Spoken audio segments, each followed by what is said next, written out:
And the thing that I really want to highlight is what my experience really showed me is while being employed is good and while getting your VA benefit, like those are good things. They should not be the foundational concepts or the primary focuses of somebody's transition. Yeah, Because I will tell you now, you can have a great six-figure job where you work from home and you can be very, very, very miserable. yeah, Like your employment will never fill the holes that people think that it's going to when they get out of the military. And in my opinion, it's really just because in the military, we view the military as a job, but the military is a lifestyle. It yeah. has a lot of pieces wrapped up into it. It's your community, it's your overall purpose because you're serving the nation. And within that large monolith of purpose that is the military, somewhere in there is also a job. Welcome to the Seven Eagle Group podcast, your home for inspiring stories, valuable tips, and great advice from hard-charging veterans so you can lead a more rewarding and lucrative post-military career.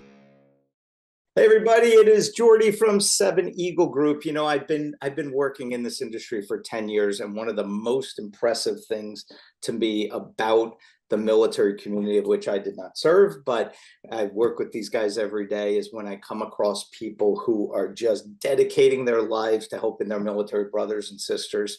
And I came across this guy a couple of weeks ago. We met, and I was immediately impressed with the incredible work that he is doing, especially because it is such a labor of love for him. And uh, anyway, spent 5.5 years in the Air Force, as an instructor in cyber warfare training, led teams of 25 airmen, got out, started working in cyber, is now a consultant with Amazon. And in his free time, I guess, whatever he has there, he decided he's going to start a podcast, which I love the name of this, the Post-Military Playbook. And when I learned about it and watched some episodes, I said, man, what can we do here at Seven Eagle to help spread the word and get more people to listen to this show? Because it is absolutely incredible, the stuff that the information that he's providing to this community about transitioning and advice and mentorship. And we're going to get into that all today. So out of Sacramento, California, Billy Pugh. What's up, Jordy? Thanks so much for having me. Thanks for the awesome introduction. I it's more than I deserve. Hey. And the funny thing about I don't know if this was a poor choice on my part, but I don't know. I haven't decided yet from a marketing perspective. So I have a YouTube channel and it's called the Post Military Playbook. And within the Post Military Playbook is the Post Military Podcast. And it's funny because I haven't done a good job of delineating those brands. I have both of the names because my plan, and for anyone who listens to this, if you're interested, pay attention to the YouTube channel because the podcast goes out on YouTube, Spotify, and Apple Podcasts, and it's really designed to be the emotional and mental side of the game when it comes to basically shifting your entire identity out of the military and into whatever you decide to do next. Um, I named the podcast and the YouTube channel two different things because very soon I will be releasing a very long set of videos that my brother-in-law put together that is a lot more mechanics based on how can someone research their way from an infinite number of opportunities that somebody is presented with when they get out of the military and then narrow down all of those infinite opportunities to one or two really actionable strategies. And we came up with that because neither of us really, there's not really we in the military, we like frameworks, we like structure.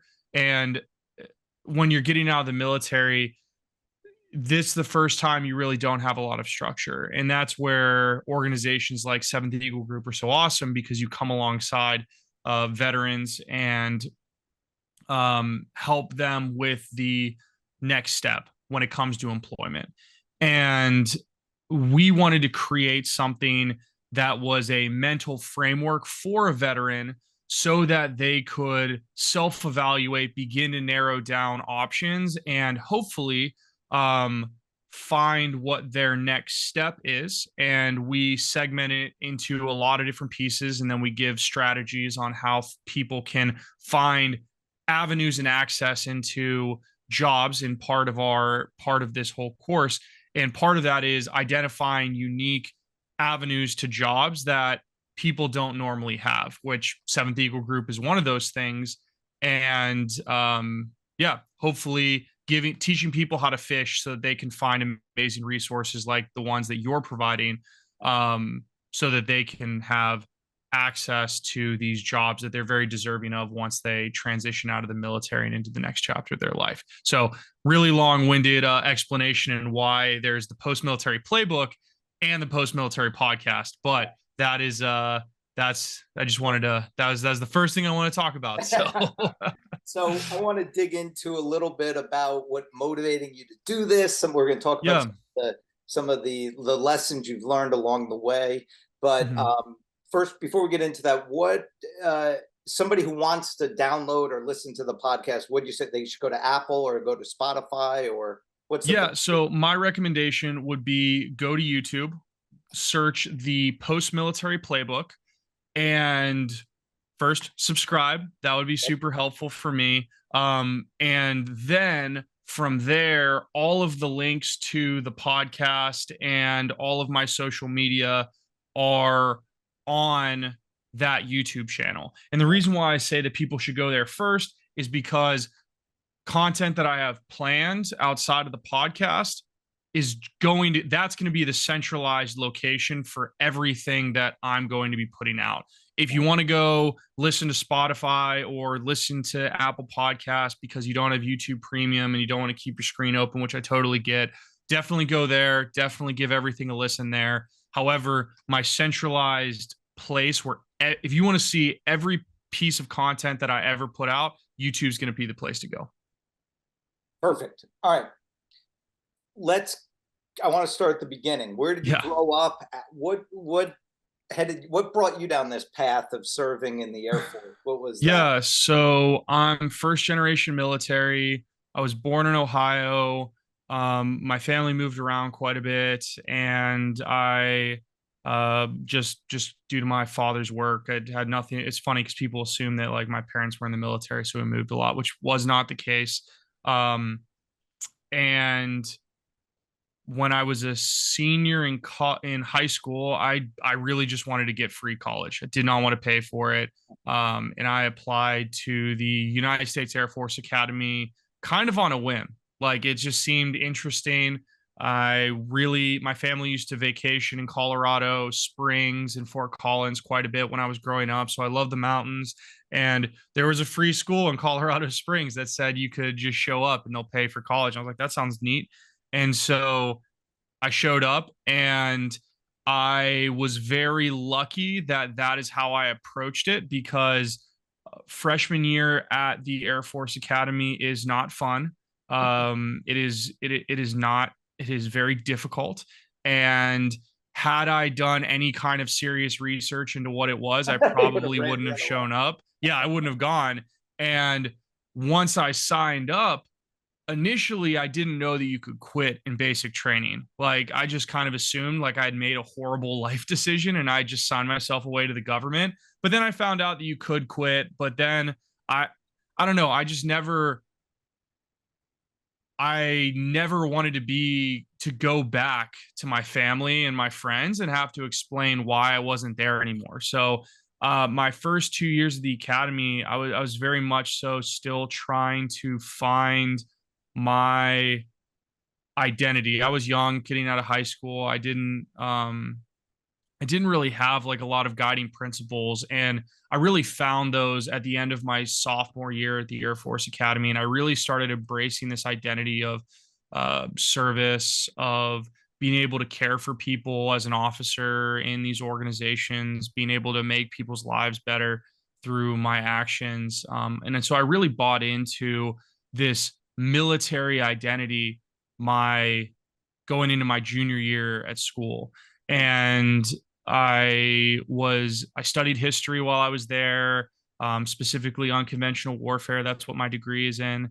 And I realized very quickly that cybersecurity and cyber warfare was like, it was the way that wars were being fought. It's the best way that a singular human can affect things on a global scale. And I mean, you see that with social media, with information warfare. You see that with different kinds of hacks that have gone on. And so I thought that all that was really cool. So I commissioned as a cyber warfare officer in 2016. And after that, I did 2 first line supervisor roles. It's not really important what I did, because the next iteration, I would say, of my identity development was my second halfway through my second year in service. I was a first lieutenant. I got transferred to Keesler Air Force Base in Biloxi, Mississippi, to be an instructor at the undergraduate cyber warfare training schoolhouse, where any new officer that's going into cyber warfare, we would teach them everything that they need to know to not sound stupid when they go lead people in a variety of different cyber units. And it was the school that I had gone through 2 years ago to learn what I needed to learn, because I was a history major, so I didn't know anything about cyber or IT. And I remember telling one of my friends right when we graduated that I would rather die than come back to Keesler Air Force Base. And so I didn't die, and I ended up being an instructor 2 years later. And really, that was again the next real step in my development and identity, where I was able to really pour into people's lives in a very unique way as a teacher and as a developer of character, almost, because you would have, I mean, I remembered being a second lieutenant. You graduate training, you go to your first unit, you don't know what you're doing. Like you make zero smart decisions when you're a second lieutenant, because you just don't know what's happening. And so I was able to give some kind of advice, some kind of guidance to these students, and I really loved that. And I did that for 3 years. And then my wife deployed in 2021, and going into, or sorry, she deployed at the end of 2020, and going into 2021, January of 2021, we were set to PCS to Lakenheath Air Force Base, which is in the United Kingdom. We were really stoked about that. And then in January of 2021, I had a stroke while getting ready to go to the gym. Oh, God. I think on like the 26th. And this is a shorter podcast, so I'll save you all those gory details. But the fact of the matter is that immediately rerouted my life into a path that I did not expect or plan for. And at that point, I would tell you that my identity was really firmly rooted in 2 things: my physical fitness. I'm a big guy. People who watch me on YouTube don't know, like, you wouldn't know because I sit down all the time. I'm 6'4" and I weigh 250 pounds. Like, I'm a big dude. And I like to lift. I like to work out quite a bit. So I identify very strongly with those characteristics. And I was 1000% bought into my military identity at that point. Like, from my time at the academy, from the 5 years at that point that I had served as an officer, my entire adult life was the military. And if you would have asked me the day before my stroke, I would have told you I'm going to do 20 years at least and then figure out what happens after that. So I had no thought of ever leaving the service. And so the stroke kicked off a 1-year medical review process, which ended in me being separated from the military. And then, so I left officially January of 2022. And then 3 months later, my wife PCSs to Travis Air Force Base in California. So I was immediately separated from everything that I had known, from like an identity perspective and just from a community perspective. And I was dropped into California, and it was tough, man. I can't begin to tell you how not tight that was. Especially after you get on LinkedIn. I did a good job transitioning. At least I thought I did. I got on LinkedIn. I set up a ton of 30-minute calls with people. I ended up talking to like 400 veterans, I think, between when I had my stroke and when I got out. And based off everything that I was hearing on LinkedIn, if I did a good job researching, I got a good job, which I work for Amazon Web Services, which is kind of like, to at the risk of sounding braggadocious, it's kind of the pinnacle of what people want to do when they get out of the military and do in IT. And I'm very lucky to have gotten the job that I'm in. But I got it. And then I got the money that everyone says that we're supposed to be getting. And I got my VA benefits squared away. I was very lucky for that. And so according to what everyone was telling me online, like, transition success, like, I did it. And then I was checking myself into VA mental health 3 months after I get out of the military in California, because I was just ludicrously depressed. And I had to figure out why that was. And at that point, I had to start really digging into the fact that my identity was so fundamentally rooted in the military that I was in no way capable of moving on in my life, because it was the foundational thing. It was literally the foundational concept of who I was. And so there's no way that I can build the next chat. Like, I can't build Billy in the next chapter of my life, because I have no foundation to build upon. And so I started the podcast and I started the YouTube channel to really let people know, to do two things: to let people who haven't done this or who are going through it now know, like, this shit happens and it's hard. And also to give veterans a chance to validate their struggle. Like, people ask, if you're a veteran out there and you made $1 million business, people will kick your door down asking how you did it, because people love to talk about money, and that's fine. But no one's really asking veterans, hey, like, what was it like leaving? Like, what was it like having to go do the hard work to figure out who you are as a person now? And so the podcast was really my solution to that, because no one told me. And so I'm hoping that at least a couple of people listen to my stuff and someone tells them before it punches them in the face. Yeah. Well, shit, I'm sorry you had to freaking go through that stroke. You're a young guy, man. That must have come like a left hook, huh? It was something. I'll tell you what. But it's better. It's good now. Good.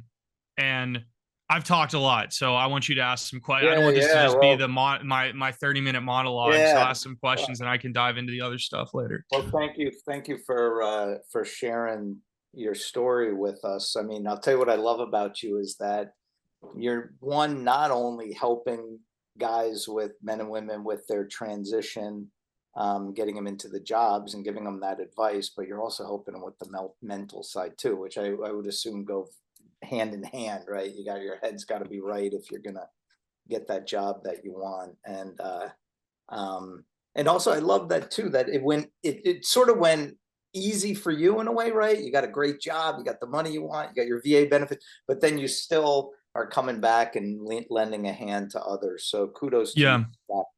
And the thing that I really want to highlight is what my experience really showed me is, while being employed is good and while getting your VA benefit, like, those are good things, they should not be the foundational concepts or the primary focuses of somebody's transition. Because I will tell you now, you can have a great 6-figure job where you work from home and you can be very, very, very miserable. Like, your employment will never fill the holes that people think that it's going to when they get out of the military. And in my opinion, it's really just because in the military, we view the military as a job, but the military is a lifestyle.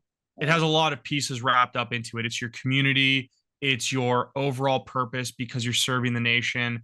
And within that large monolith of purpose that is the military, somewhere in there is also a job. Mm-hmm. Yeah. And what people think, because we're just not trained to think about this, and frankly, like, why would you really take the time to think about this? Life moves fast, and being like building self-awareness is hard. People don't take the time to realize, like, it's not like my job when I was an instructor. There were aspects to my job that certainly provided me purpose. I love to teach. I love to provide people with information to hopefully set themselves up for something better in their life. But my job primarily had a lot of purpose because I was doing it in the military. Right. Being a teacher somewhere else doesn't necessarily mean that I'm going to experience the same level of purpose as when I did it in the military. Another good example is being in the Air Force. Is like, if you're flying cargo in the military and then you go do it for FedEx, that's just not the same thing. Right. Like, and so people in the military, we're not trained to then go find our own purpose so that you can happily fly for FedEx. Right. You'll never get that, but right. You'll, like, because FedEx isn't, it's not supposed to. Like, you're not supposed to get your purpose and driving force in life from flying boxes for FedEx. Right. You get it from something else, but in the military, it's all nicely connected and packaged. Yeah. And so then people set themselves up for failure because they assume that every job is like that. And it's just not. And so, yeah, that, I think the benefit for me in the way, because it was so easy, it really revealed that disconnect in thinking that I had for myself. And that's why that's why I feel very lucky to have gone through it in the way that I did. And I assume doing the post-military playbook is sort of scratching that itch for you a lot too, where you feel a part of that tribe again. And yeah, you're serving. It is. Yeah, because my job certainly is not, and that's not a knock on my job. I love my job, but again, and I'll keep hammering this, like, my job does not need to fill that hole in my soul that is my overall purpose in life. Like, it's a means by which I can provide sustenance for myself and my family, and I can seek out fulfillment and purpose in a variety of ways. And it does not have to be for my job. And I would argue it shouldn't be. Like, your job shouldn't be the foundational purpose provider for anybody. But that is your work. It could be any number of things. Yes. So, yeah, that's awesome. Let's dive in now to the actual podcast. I know you've done dozens of these shows, right? And I mean, talk a little bit about what people expect if they come to listen. Talk about maybe the guests you've had on that have been really interesting. The topics that you guys get into. So I've recorded somewhere in the mid 30s, I think, of episodes. Officially, we've released 27, I believe. We're somewhere around there. 27. I think the 27th episode actually comes out this week. But no, somewhere around there. Don't quote me on that. But if you go check it out on YouTube, you can find out. What I do with the post-military podcast is I talk to veterans, and we really cover that very specific transition point in their life. What do they do in the military? Why did they get out? How do they prepare to get out? And then what was it like for them what's their post-military life like after that? And the primary focus for all of these episodes is, what was it like dealing with that identity shift? We certainly get into some mechanics of, like, what was beneficial for you finding jobs or finding employment or education or whatever they encountered in their journey. But the vast majority of the conversation is that mental and emotional battle that comes with, like, everyone will have this. If you're listening to this, you're not out of the military and you don't think that's the case, I'm telling you right now that you will. But most people in the military, if you do hear this and don't believe me, it's okay, because I wouldn't have believed me until it happened. Yeah. And so, and and every one of my guests echo the exact same thing. Like, people just have to, you kind of have to face it as it comes. But I'm trying to at least put out some kind of like public service announcement, so people at least know that what's happening to you is common and it's just a phase. Right. It's not forever permanent and you're the only one who feels this way, because I think a lot of veterans do feel that way. Yeah. And in terms of like, that's what we talk about. And in terms of guests, I've had a whole range of people on the show. I had a guy who tested parachutes for the Air Force and now owns a bison farm. That's a recent episode. That's a really, really cool one. I had a doctor who transitioned out and now he manages hospitals in Northern California and had to lead like thousands of people through COVID, which was crazy. All sorts of different folks. And well, the reason why I don't want to say I don't really have a favorite guest, because my goal by providing so many different viewpoints is to say that this is a common problem that everyone goes through. And that's not trying to say like everyone's weak. It's just, this is a big deal. And you as a listener should not feel bad for going through this, because it's a very common problem. Yeah. And just because and everyone can also get through it. Just because you weren't special forces or didn't do some super high level stuff in the military does not mean you are incapable of solving this problem yourself. Like, everyone is very capable of doing it. You just have to do some work to do it. And that's the goal of how I source my guests. And that's what people can expect when they get on the show. I love it, because you're allowing people to be vulnerable, to talk about these difficult subjects and making them feel like it's okay and there's help for you. And so they're not going through it alone, which we all know the wheels fall off when people in every aspect of their life, when they feel like they're alone and depressed. Yeah.